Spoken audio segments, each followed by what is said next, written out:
And so you have this teenage girl, Mary, in this little town in her unknown province, in her country occupied by Romans, and you wonder if she ever felt unimportant, if she ever felt overlooked, if she ever felt maybe forgotten. And I love that the Gospels kind of open with this account of the story of this teenage girl, because she probably doesn't feel super important. She probably doesn't feel like she has a lot to do. She's probably just going to stay in this hick town and not go anywhere. And so before I move on, I just want to say, maybe you feel a little bit like Mary. Maybe you feel forgotten or overlooked or unimportant. And listen, I don't know where you are with your walk with God, but I want you to know that God is on his walk with you, and he's closer than you can ever imagine. In fact, that's your next feeling. God is closer to you than you can ever imagine. Even when you feel forgotten or overlooked or abandoned by him, when you feel like things are even working for other people, but it never seems to go for you. Nothing ever pops for you. You feel like you're left behind. I want you to know that God is with you. And while you're wondering, while you feel overlooked and you wonder where God is, you need to know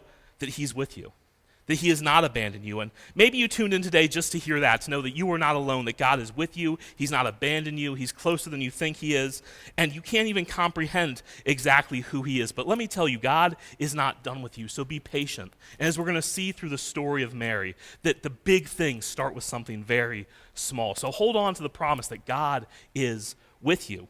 Let's keep reading the story of Mary. Verse 28, it says, "Then the angel said to her, 'Greetings, you who are highly favored, the Lord is with you.'